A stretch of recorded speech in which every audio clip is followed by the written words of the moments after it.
Welcome to RotoWire Fantasy Football Live, always 5 days a week coming at you here. We are getting deep into the fantasy season. Fantasy playoff time has been rolling. Anyway, hopefully everybody's off to a good start today. Thursday Night Football. Be talking about that soon. We'll have Adam Thompson in, bottom of the hour, go over some great gambling picks, and we'll go over some players that we want to identify that are maybe dicey start sits in each of the games. We went through some of those in the Tuesday show. We'll go through the rest. If you have Sirius XM Fantasy Channel 87, you'll want to join that 1 to 3 Eastern Saturday. Myself and Mario Puig will be on. Also Sunday morning, 9 a.m. Eastern with Alan Soslowski will be on those. And of course, we'll have the Start Sit Show Sunday, 11 a.m. That's already pinned to my X profile at Jim Coventry NFL. All right, before we get into Monday Night Football, I tell you what, I'm going to be playing Super Draft again this Sunday. Here are the picks I'll be making for Super Draft. Drake London over 53.5 yards against the Colts. Now, other than week one, Drake London, at least 67 yards in every home game, and sometimes way more than that. The line at 53.5 looks like it's set on his entire season numbers. I am not worried about the quarterback being Taylor Heineke. Heineke will be able to get the ball to London at nearly the same rate that Desmond Ridder did. Now, otherwise, defensively, a wide receiver has at least 70 yards in the last 4 games against Indy, other than that Pittsburgh disaster last week with Mitch Trubisky and Mason Rudolph. So commonly, we're seeing those type of yardage totals with some frequency. Also, Justin Jefferson over 6.5 receptions against Detroit. Now, in each of his 5 full games this year, Jefferson's had at least 7 catches in 4 of those games. Detroit's what we call a pass funnel defense. Great against the run, but you can pass on them all day long. And even though Nick Mullins is back there, we saw last week, he's wise enough to get the ball to his key receiver.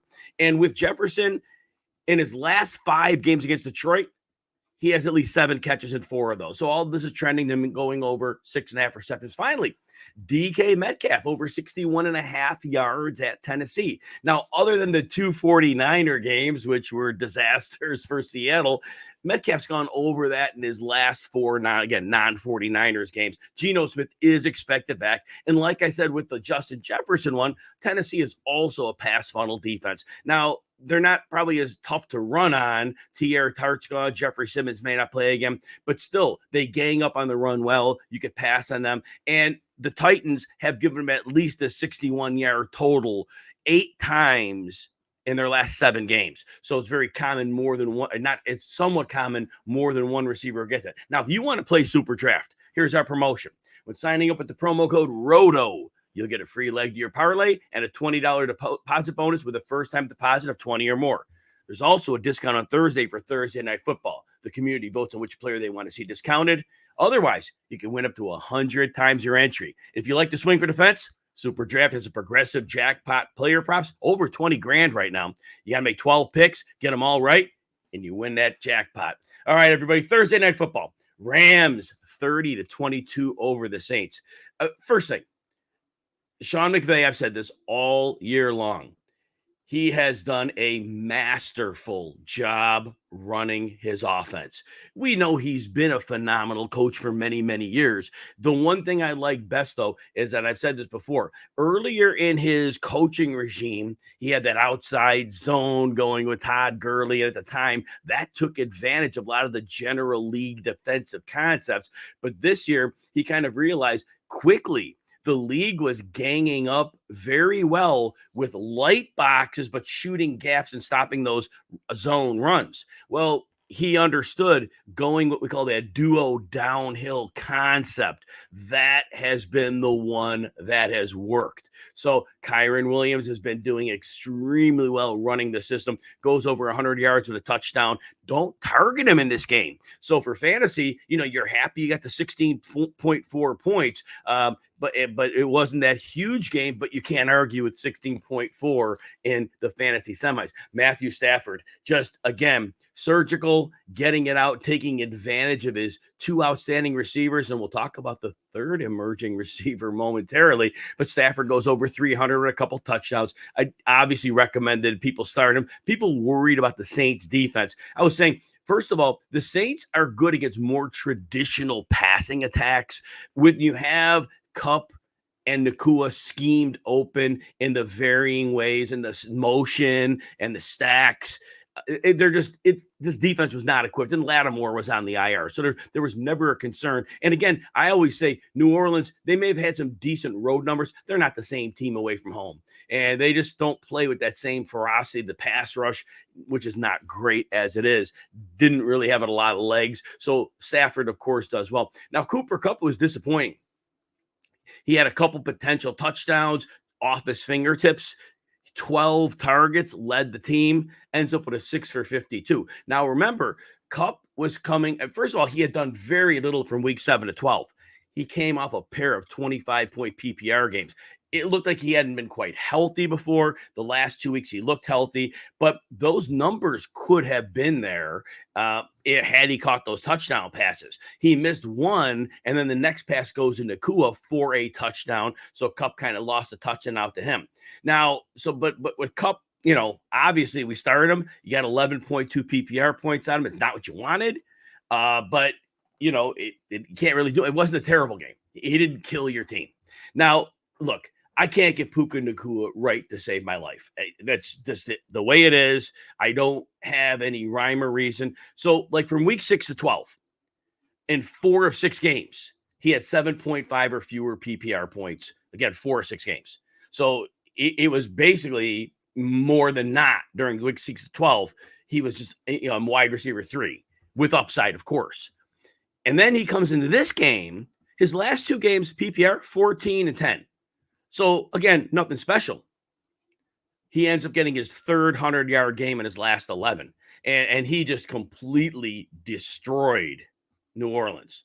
So he has a massive fantasy game. 164 yards, touchdown, 9 catches. So 31 PPR points. So he has the massive game. But there was no way to reasonably see this coming. And, again, early in the season, obviously, he caught me and many others off guard. And then Kupp came back, and then the numbers fell. It's just really maddening. So when you're hopefully you start him if he's in your lineup, fantasy championship week, I'm going to tell people, trust your gut. Just trust if you rode Nacua as far as you did, you almost owe it to yourself to keep playing him. It almost is that way because there's nothing I can find in studying that tells me, yep, definite start this week. So there's that. And Tyler Higbee, not much of a factor, 3 for 30, but we can't forget DeMarcus Lawrence. I think it's 4 straight games he scored a touchdown. He has been fantasy relevant in 5 straight games. And I was telling people for weeks, I go, we know who DeMarcus Robinson is, but we know who Sean McVay is. And if Sean McVay decides he's going to get you into his offense, he's going to scheme you open, you're going to be schemed open. And if you catch the ball, you're going to keep seeing the ball. 6 for 82, caught all 6, and a touchdown. Atwell was back. Atwell played 6% of the snaps, like 6, right there, 6. And Robinson played 93. Now, Robinson, when Atwell had been in, was playing in the 60-ish range percent-wise. And then when Atwell was out, he went into the 90s. So there was rightful questioning as to how that was going to go. Well, clearly we saw how it went. Nobody called a 20-point fantasy game out of Robinson. And depending on the depth of your league, being that you're in fantasy semis, you may not have needed him because you may have had star players across the board. But if you had to start them, so at this point, again, you'll be in the fantasy championship next week. And if your roster is stacked, you're not probably considering him over others. But his floor right now isn't bad. And we know he's a big body in the red zone. So again, he's been playing well, and he'll turn into a pumpkin next year probably. But as long as Sean McVay has him, not much to question, right?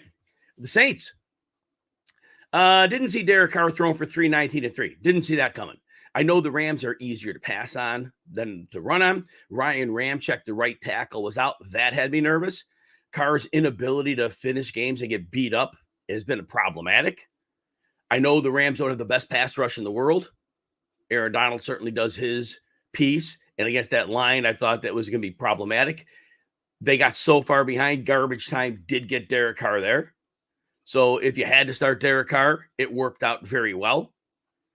And obviously, Chris Olave playing, cleared from the injury, obviously, with an ankle. And I had told people to start him just one of those things. You're a star player. You're back on the field. You got to roll with it. And they fed him early. And then he kind of fell off for a while. And then late in the game when they were chasing, gets him over 100 yards, 123 and 9 catches. And then a 2-point conversion in there as well. So you got 23 points out of him, PPR, if you played him in that situation. Hopefully you did play Chris Olave. That's the case starting yourself. Kamara, that was a tough one. Rams have been much better against the run than the pass. It wasn't a good matchup. But, you can't sit Alvin Kamara. And the Rams have been good enough against receiving backs, but Kamara should have gotten it done. Well, he ends up 14 touches, 35 yards. So not even 3 yards a touch. But if you're in PPR, he did have those 3 late catches on a last drive or 2. And so at least he gets you to 8.5 PPR points. Again, not what you wanted, but it worked out. And then Rashid Shaheed, love Shaheed. Drafted him in a lot of leagues. But between injuries, not knowing when they'd use him, reliant on the deep pass, he was always that desperation flex. Well, if you had a desperation flex for him, 5 for 70, a touchdown later, you got 18 points, and you were very, very happy with that. Next year will be a very interesting player to handicap. I know we've been without Michael Thomas, and of course that certainly helped Shaheed get to that 82% snap share. So there's that. But nonetheless, it'll be very interesting when we handicap because we know he's very talented. We know and we learned last year he can win more than just deep, but they didn't need him for more than really that this year. His primary role was a field stretcher. So we'll have to think about that. And then Taysom Hill. Last week, I know he was coming back from the toe injury. He played like 19% of the snaps, 17 in this game, 2 carries, 2 yards. Again, talk about unpredictable players, right? When they decide to use him, he can get you 25 fantasy points. And then you could get this, a 0.2. So, and he had been asked to start sit questions, but knowing he was a week back from the toe injury, you figure they'd use him. But again, predictability from the ancillary Saints players is very, very problematic. All right, remember at bottom of the hour, we will have Adam Thompson from Bookies coming in, going over some gambling picks here. I'm going to go over some games and then talk about some players in those games that you might be considering starting. Got a quick time for Anthony. Anthony, chasing Puka points now. Do you start Lockett, Flowers, Samuel, and you already have Lamar at quarterback? Not super excited about the Flowers matchup with the 49ers. And he's not like a classic number 1 in any way. But when he ends up on Charvarius Ward's side of the field, he's kind of screwed. There's that. Samuel comes in red hot, and really where you do want to attack the Jets, it's in the middle of the field. And so there is that. So that Samuel coming off of 2 hot games, there's definitely room for him to continue that. Tyler Lockett, when we look at his matchup, and I'm trying just to remember back who he's playing, I'm looking at the schedule at Tennessee, pass funnel defense. I did bet the over on DK Metcalf. I believe that Metcalf has a phenomenal matchup. Lockett's numbers have been down.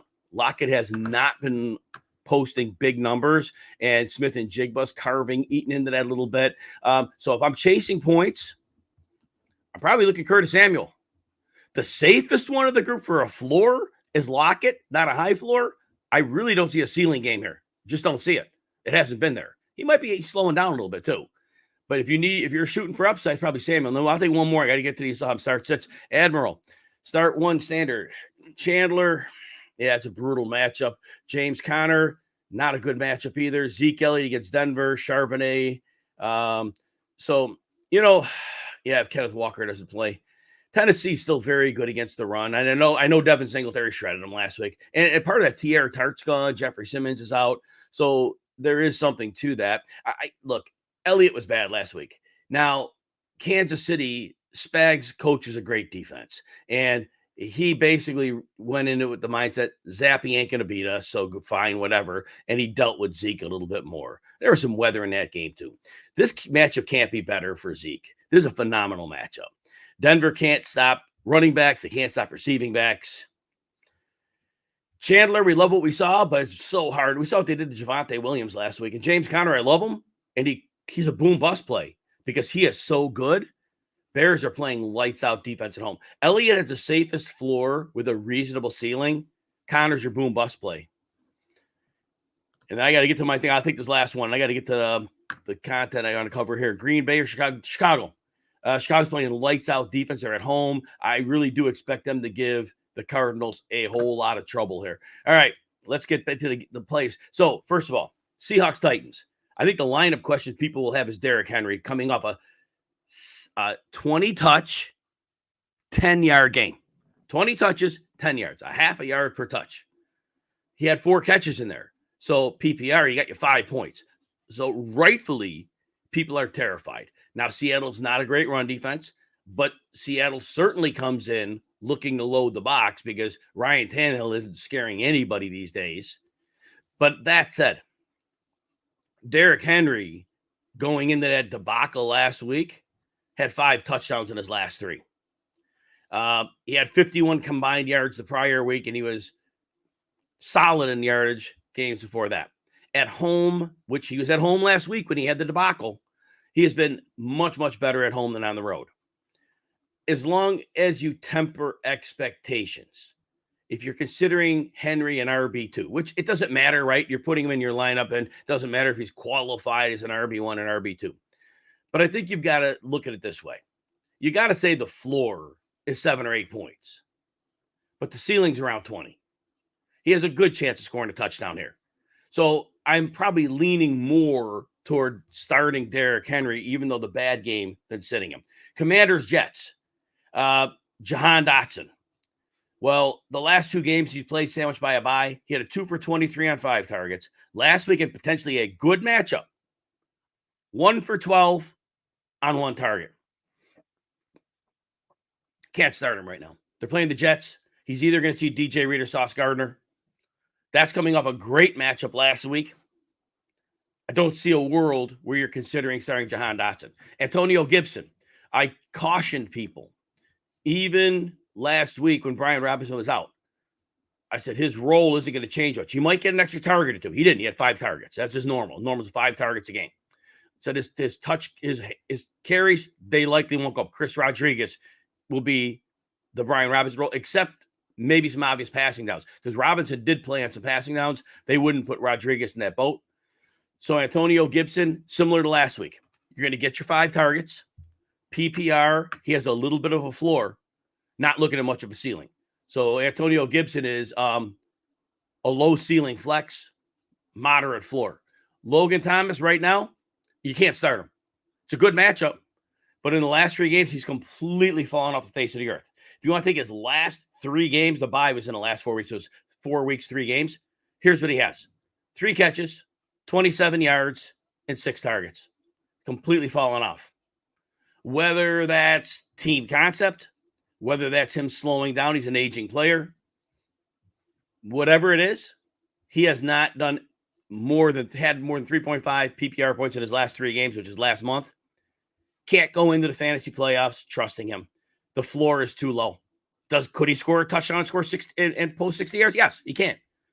But the frame of reference we're under is right now, he has done nothing. If you have any other option, you got to go with him. Breece Hall, next one in that game. People will be worried, right? 6 carries for 12 yards last week, a catch for 5, 2 targets. Not much usage. Now, the prior 3 weeks, he had 8 or 9 targets. That should come back, the targets. Now, Washington, much better against the run than the pass. Teams come in and they decide they're going to stack the box because they don't respect the quarterback play in New York. So that's the first problem Breece Hall has. He has no offensive line that's going to get him any work. That's the biggest problem. So we got that. Next problem. Jets offense is catastrophic. Hall is going to get you some catches this week. Probably bank on 4 or 5 catches. Hopefully he turns that into solid yardage. He's a flex play. I know the previous week he had 126 yards and a touchdown. But even the week before that, we're looking at 45 yards. Week before that, 49 yards. Last week, 17. So that big game he had 2 weeks ago when he caught 8 for 86, it was nice. But that's not the weekly reality of what he is. And Washington, again, much better against the run than the pass. So Breece Hall, consider him a flex.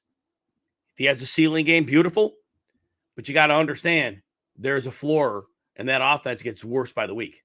Garrett Wilson, starting a little bit worried. He had a 3 for 29 on 4 targets last week. Now, he did have 100 yards the week prior, but even the week before that, 3 for 50, which is okay. But I think that with 2 of the 3 last games, with his targets being 7 or less when we were getting well over 10 a game, that gets worrisome because the volume is what we need. Wilson's a superstar, but his quarterback's not. So with Wilson, again, kind of the same boat as Breece Hall. He's kind of in that flex range. Now, he did score the 1 touchdown with Tim Boyle. It was like 4 weeks ago. But really, are they scoring touchdowns? Probably not many. So Garrett Wilson is in that same boat as Breece Hall. He's a flex. Hope you get the 12-target game. Hope he catches the majority of them.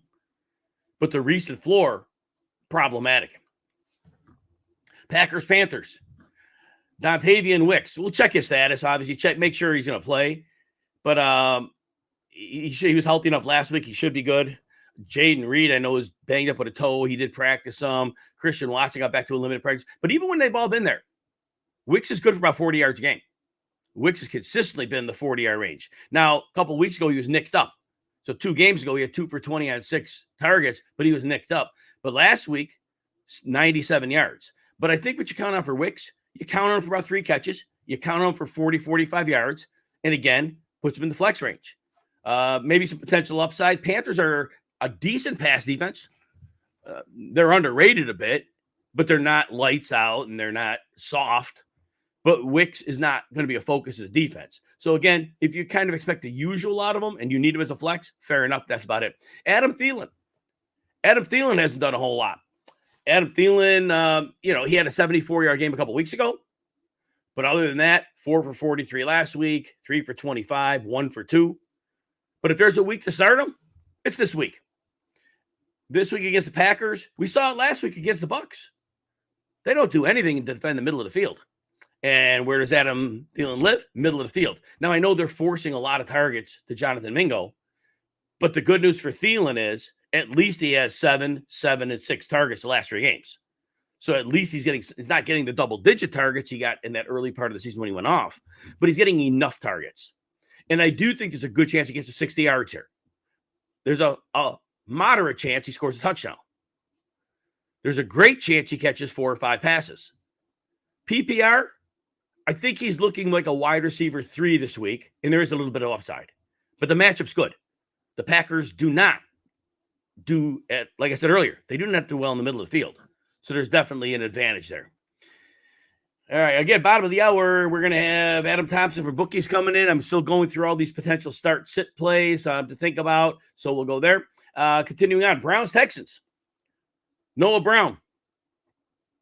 I'm probably not going to get any more questions on this show. You could hit me up on the X at Jim Coventry NFL. You also could come on the Start Sit stream Sunday, 11 a.m. Eastern. I answered a couple of questions earlier, tried to fit those in, but I got a little content I got to get through before Adam comes in. But I definitely hit me up on the X at Jim Coventry NFL. Tag me if you can't, just tag me and ask the question. I'm happy to answer it for you. I love you guys. Thanks for being here.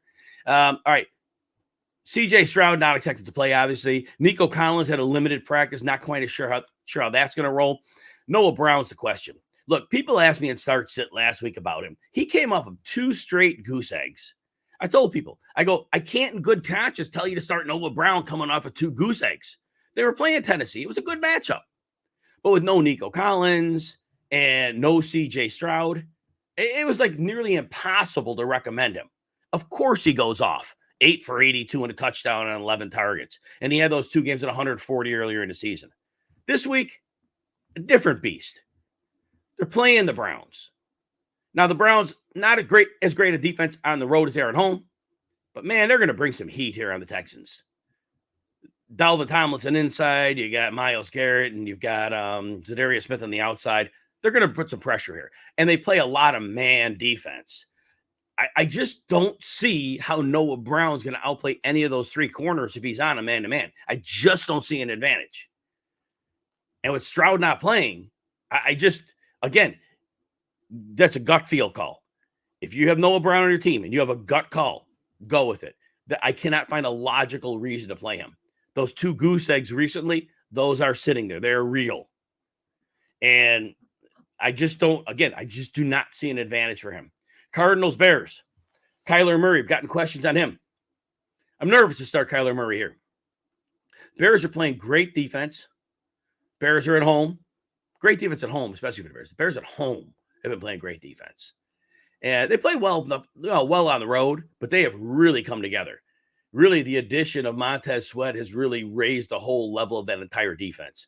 Last week, Kyler Murray, he does run for 49. I think we called that one. We said he'd run for some yards, throws for 211, touchdown, 2 picks. It looks like it's trending down for Marquise Brown. He was out early last game, re-aggravated that heel injury. He hasn't been practicing. It doesn't seem like we're going to see him. And with the way the Bears are playing right now, I'm not really going to recommend Murray. If you got him in a super flex league and you have no other option, of course, super flex is a different beast. But I'm not streaming him. I just don't like the matchup with the Bears. James Conner, look, Conner's got it done 2 weeks in a row. And against Pittsburgh, 105 yards and a couple touchdowns. They really forced him those touchdowns, which I love, because I love James Conner. But I think they forced him if he was in Pittsburgh. They want him to get those scores because Kyler had been stealing those. Well, last week, breaks off a long run against the 49ers, scores a touchdown. So he gets you 86 yards and a touchdown. The passing game usage hasn't been good. Think about this. In the last 3 games, he has 7 catches, 8 yards. So they're not scheming him into that game really well. So that's been a little bit problematic. And then as I bring in Adam, I'm just talking about if you're in fantasy, look, I can't tell you any Bears running back to start. We don't know what Roschon Johnson's going to do. The game against Minnesota, I knew he needed to pass protect. That's why he was in the game. And then the next week, he had 1 touch in garbage time. Last week, they fall behind till he gets 6 targets. Foreman goes 6 carries for -6. He gets phased out. I cannot tell you with any certainty to start any Bears running back. Adam, what do you think? Yeah, ditto. They're all kind of, I think we kind of talked about this last week. If you have 3 running backs, you have no running backs. That's kind of where the Chicago Bears are right now. It might as well just bring him in just to block, just to be a diversion. Let Justin Fields just do his thing, because that's kind of working.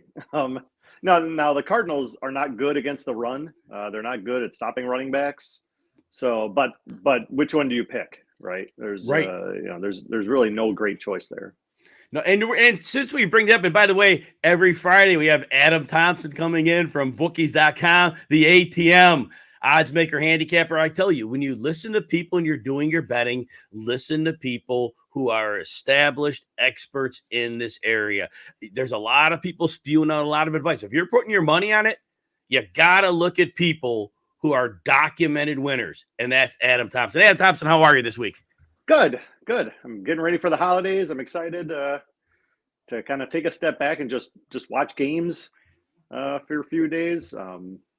How's everything there? Things are great, and I love the hat. Yeah, trying to get in the mood, trying to get in the spirit. Ho, ho, ho. Yeah, exactly. All that good stuff.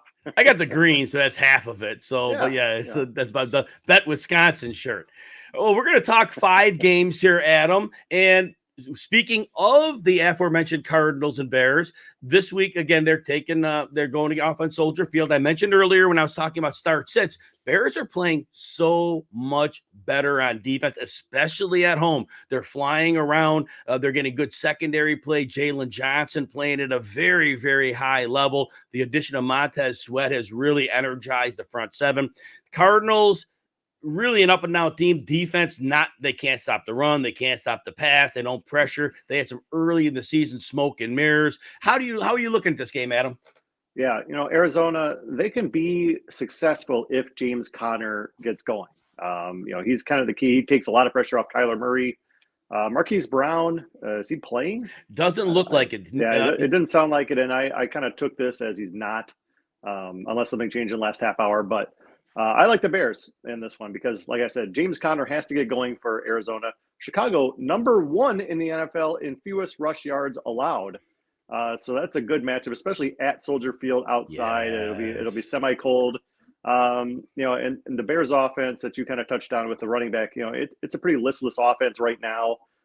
Last week they did very little, but that was against the Browns. And this is against the Cardinals. Totally different feel strength of opposition. So -4 on Chicago at home, a team that's still playing for something. Yes. They aren't out of it. And considering where this team was at the start of the season, everybody was firing everybody, everything, blow the whole thing up. Who's our number one pick going to be? To where they are now, that's why people shouldn't get, the whole Aaron Rodgers, relax, RELAX. The Bears are a good, I mean, they're not there yet, but the improvements that they've made over the course of the season are worth noting. I do want to say I'm betting the over on DJ Moore's yardage prop. This is one of those games that when Justin Fields has had good matchups, he has a couple of really big fantasy performances, but he leans on DJ Moore. And the Cardinals have, like I said earlier, they have no answer for him. They have no pass rush. We're going to have time. Don't be surprised if DJ Moore gets over 10 targets here. And opposed to some games where teams have had passers, he's gotten short passes. He may see a full variety of passes here, including downfield shots. Any quick thoughts on that? Yeah, DJ Moore, I mean, that's part of why Fields has gotten better over the course of the season. Stop spraying the ball around to these other hacks that are trying to run routes. Just get it to DJ Moore. He's the best guy. They traded a lot. That huge trade in the offseason was to get Justin Fields a number one receiver, and now he's treating him like him. So the next game we're going to talk about is Jaguars-Buccaneers. So we're not expecting Trevor Lawrence to play as of right now. It looks like very, very small odds. Zay Jones may not be a great receiver, but they run a lot of these mesh concepts. They cross receivers through, and he is a receiver that defenses actually feel the need to account for after beyond him on the depth chart, Tim Jones or Jamal Agnew. Defenses don't have the level of concern there. We also know that they're already been out without Christian Kirk on the IR. They can't run block to save their lives, so they're constantly in passing situations. Buccaneers, on the other hand, look, Joe Barry can't coach up a defense, left the whole middle of the field open, and the Buccaneers just ravage them with Chris Godwin crushing them over and over. How are we looking at this game, Adam? Yeah, I'm hoping that Trevor Lawrence just takes a breather, takes a 1 week off, because I like Tampa Bay. I got him at Pick'em. That's what they were yesterday. You wake up this morning and they're at -3. Wow. Because now news is spreading that Trevor Lawrence, I kind of went in with the hope that Trevor Lawrence wasn't going to play, and now it looks like he actually isn't going to play, or at least that's kind of the trend. But yeah, with Jacksonville, if they don't have Trevor Lawrence, it's obviously a huge deal. But if they also don't have their top two receivers and they can't run the ball, how are they going to move the ball downfield? Unless Baker Mayfield does something dumb, which there's about a 40% chance that might happen. I like Tampa Bay. I think Baker Mayfield is playing with a kind of measured confidence. He's not making enough horrible mistakes to cost games right now. They're winning games. And I think they can have a lot more success. Mayfield last week, like you said, Joe Barry, that defense was just a complete, they didn't know what they were doing. They had linebackers covering receivers. Again, it was an ugly to watch, but Mayfield had the first perfect rating in the history of opposing quarterbacks at Lambeau Field. So obviously they're playing with confidence right now, and they should keep it going here against Jaguar. Now, Tampa Bay can't defend the pass either, but if it's Beathard back there throwing to who knows who and who knows what, I think a huge advantage to a Tampa Bay team that still needs to win games to get in the playoffs. All right, so next game, divisional rematch, divisional contest at Pittsburgh. Pittsburgh's playing horribly. They have lost 3 straight games, 2 of which came to very inferior opponents. Last week, a solid opponent. The Bengals, on the other hand, they look great with Jake Browning. So there's interesting. Now the Steelers have not just film on him, they have direct film on him because they played him. No Jamar Chase in this game. Big injury for the Bengals. DJ Reader, their defensive tackle. Now, their run defense hasn't been great this year, but Reader is still a stalwart in the interior line here. So, again, we have all this stuff going on. Again, divisional match of hatred. We know that Tomlin, at least now, doesn't have losing seasons, and he needs a win. The Bengals are right now firmly in the playoff race. How are you looking at this game, Adam? Yeah, Mason Rudolph gets the nod for Pittsburgh. It can't be any worse than the last guy that had in there, right? And even even Mason Rudolph can move the ball against his Bengals D. They're not good against the run. They're not good against the pass. Jake Browning has been awesome for them. I think he's exceeded expectations as a rookie taking over Joe Burrow. Basically picked up where he left off. But like you said, they have tape on him. The Bengals are winless against the AFC North. So when it comes down to those big games, they're not getting it done. They really didn't get it done against the Steelers. That was Browning's worst game. They were outgained by almost 200 yards by the Steelers. So I actually like Pittsburgh to cover +2, +2.5. I would have liked to get it at +2.5. I got it at +2. But at home, Mike Tomlin, December, they need this win. It just feels like they can do it. And Mason Rudolph, hand the ball off, run a couple of times, don't do anything crazy, and it should be a game until the end. And then, maybe Najee Harris can actually, do what they pay him to do and hit the holes. We'll see. I'm less confident by the day on that guy, but yeah, I like Pittsburgh to hang on. Yeah, Najee's dealing with a bit of a knee. Jaylen Warren but even so, Jaylen Warren should be able to attack this defense. And they do give up explosive plays in the run game, and it does at least match up with Warren. So even if Najee isn't quite healthy, and he took some weird shot to the head into the ground last week. I don't know. He wasn't really in much after that, but he didn't get ruled out for concussion. But that was kind of weird. But that said, I still think you're right on this. They should get their run game going. And Adam, just one thing. When we look at a line right now, that line looks too good to be true because it's like, well, the Bengals are playing well, the Steelers aren't. But that's exactly why. And that's the least analytical research you're going to get from me is that you're going to the Steelers. But when the line looks too good to be true, it almost always is. Is there anything to that concept? Yeah. Lines move based on public perception, right? There is something to that. It's kind of like, you never bet the Yankees or, because their money line is so high because everybody bets the Yankees. It's kind of the same thing, in the NFL, everybody can beat anybody. We've seen even Carolina has a couple wins. Yes. I actually like Pat Freiermuth to do something here. He's not somebody who does something very often this season. He's been basically a non-factor, but the Bengals ranked dead last in receptions allowed and yards allowed to tight ends. So, and his Freiermuth's prop is 26.5 yards. He can do that. He only has 2 games, I think, where he's gotten over 30 yards. But the Steelers have actually won both those games. So maybe they should read into that something. Help Mason Rudolph out, who's probably going to dink and dunk more than Kenny Pickett or Trubisky would. So maybe Harris out of the backfield or Warren out of the backfield and Freiermuth have a game. Freiermuth had 120 yards on 9 catches against Cincinnati. That was the game where they decided after Canada was gone to, believe it or not, throw to the middle of the field. Now, Freiermuth was still getting targets. He hadn't been productive. So I love your call. Actually, the bet I'm making on that is I'm finding Freiermuth over the reception total because it's almost like if Rudolph can't lead him into yards after the catch. I think you're right. I think the yardage hits, and I love that bet. I feel safer with the reception. So I believe that's like, if he gets 3, I think he's fine on that one. So, but either way, I think your bet is great, but I think playing Freiermuth, yes, I think Freiermuth action is the way to go here, but you're totally right. Cincinnati just cannot cover a tight end, and Pittsburgh knew that in the first meeting, and they exploited that. So great call on that, Adam. All in on Pat Freiermuth. Who knew? Who knew that's where we were going to go for today? But next week, we probably won't be in on Pat Freiermuth. But we have today 6 yards. Yes. All right. Colts and Falcons are next. So the Colts, look, Shane Steichen is an amazing coach. We knew that when his days in Philly. He has done nothing to take that away from us. He loses his quarterback, fine. Loses his superstar running back, fine. They just keep plugging along. Defensively, their pressure has gotten better and better over the course of the season. It's made their secondary look better.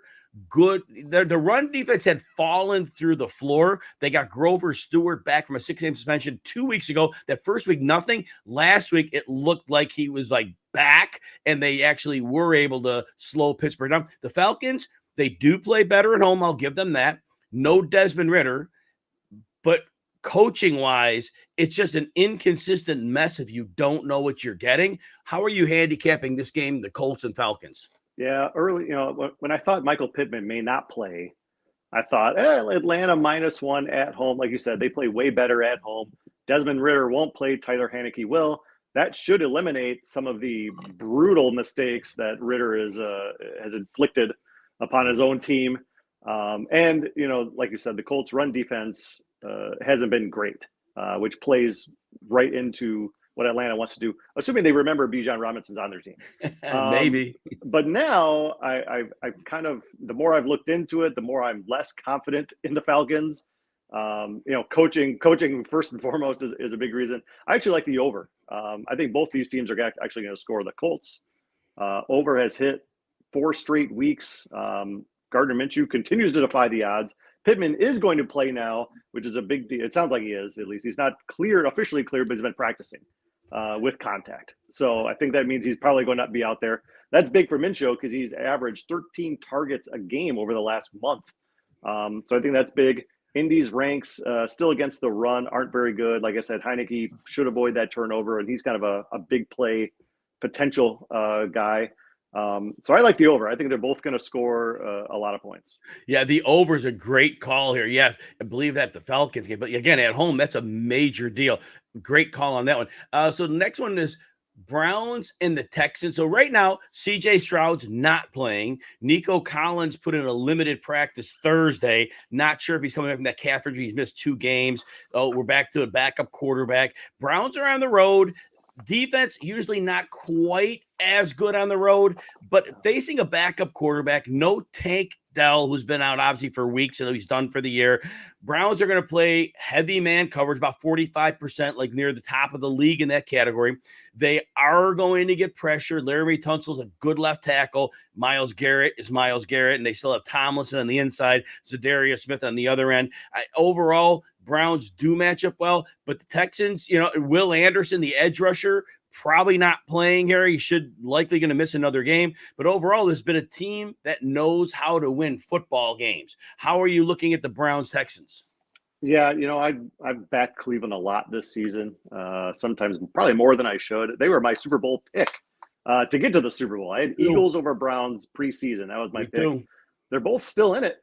So I'll give myself credit for that, but I would say neither one is looking ironclad at the moment. But it's a good matchup for Cleveland, I think. The Browns have basically abandoned the run. They rush for. This is a team that had Chubb. They were ranked number 1 in the NFL in rushing last year. Last week they had 29 yards rushing. they don't even try anymore. They give the ball to a guy who was eating pizza watching games 2 months ago. And he's throwing for 300 plus yards, 40 plus times a game, and it's working. So this is a great matchup for them because Houston is very good at defending the run. They are not very good at defending the pass. So that works out for Cleveland. And then on the flip side, Case Keenum is pretty immobile as a quarterback back there. And if he's just going to stand there with what the Browns are going to bring at him, he might get sacked 7-8 times and have PTSD by the fourth quarter.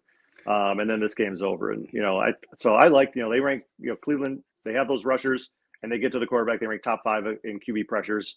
I think it's a great matchup for Cleveland, and -2.5. That's a good number. And I'll go with that. Adam, I didn't know we shared in common that we both had Cleveland as a Super Bowl team. I mean, I hedged it quite a bit, but the biggest bet I made all off season was the Browns making the playoffs. It was like 120, 130 on the plus side odds. I was getting profit boosts to go with those, but that was my one preseason bet I was making, them to make the playoffs. I wouldn't take them to have won the North because that was a crapshoot, but making the playoffs, I was like all over that. And with all the adversity that they're not going to win the Super Bowl now, most likely. But all the adversity they had, and they're still playing that well, we were onto it. That team was a team that did have that chance. They really could have won the Super Bowl, especially with the way the AFC ended up shaking out this week. Any other word on that? Yeah, I mean, I thought this was going to be one of the best defense, in decades. I was extremely confident that their defense was going to do some really damage to other teams. And then, you had Chubb, would look great. You had a decent receiving core. You had a good offensive line. They're all out practically. And, and it was all about, will Deshaun Watson show up and do what he did in Houston? And unfortunately, the answer for that was no. But Joe Flacco, of all people, is back. So, my best prop preseason was Dolphins to win the AFC East. Oh, nice. It was like plus 275. I'm like, God, I'll take that. So I did. And now the Dolphins they're going to have to get through Dallas because we don't want to get in that week 18 game. The Buffalo team would play them maybe for the division title. But right now you're in great shape with that one. Hopefully the Bills can again. The Dolphins go up and pull that game. Very quickly, I know I'd like to get you out of here in 15. Everybody wants to know about that Ravens 49ers game. Just very quick, what do you expect? Who's coming out in this one? Don't spend too much time. I know you got to roll. Yeah, I like the Niners. We'll start there. I think the Ravens, they're going to try to run the ball, but no Keaton Mitchell. They got some figuring out to do. Now they have Gus Edwards. The Niners are great at stopping the run anyway. They only allow opposing quarterbacks about 16 yards per game on the ground. All 11 of their wins have been by a touchdown or more. And when they've been favored by under a touchdown, when they're favored by 6 points or less, they've won. They're 3-0. They won by 23, 18, and 31 points. Man. So the Rams or the 49ers, they step up to the competition, and I think they're going to do that here on Monday night at home. Yeah, and I'm with you on that one. I mean, the 49ers, look, I know the Ravens have a good defense, and they do a lot of post-snap stuff, but I've always said this. As good of a defense is, when you have a great offense, and they have 4 unstoppable weapons for Purdy, defenses are irrelevant when you're playing an elite offense. And I don't care what Baltimore does, because the 49ers just go to the next guy. You can go to McCaffrey. Right. You can go to Kittle. You can go to Ayuk. You can go to Debo. It's impossible. At some point, you're done. You're toast. You have nothing. And good luck stopping them. So I'm with you. Adam, go ahead. Yeah. Yep. I was going to say, you have to put an extra guy to stop McCaffrey. You can't, or else he'll gain 6 yards a carry every single time. If you do that, the favorite to win the league MVP is their secondary choice. So it's what are you going to do? What do you do? And the answer is nothing. And as long as you're not worried about injury, taking that ticket at minus 200 on the 49ers for the Super Bowl, it's a good bet. But again, a catastrophic injury to the wrong person could throw that one up. But other than that, right. I don't see them being derailed. Adam, tell everybody where they can find you and your work. On X and on Instagram at BookiesAdam and bookies.com/picks. NBA picks for Christmas will be up later today. Like 5 games that day, right? 5, yeah. Quadruple was that what's a 5-header? Yeah, I'm sorry. I'm not going to get that one. But so also on this show, everybody remember, Saturday show, we got some DFS, 11 a.m. Eastern. Sunday, the start sit stream, give you the why so you can make your best lineup decision. If you have SiriusXM Fantasy Sports Channel, you'll want to tune in 1 to 3 Eastern Saturday, 9 a.m. Eastern on Sunday. Happy holidays, everybody. Good luck in your gambling endeavors, your fantasy games. For Adam Thompson, I'm Jim Coventry. You see the hat? You see it rolling? Happy holidays all. If you celebrate Christmas, Merry Christmas.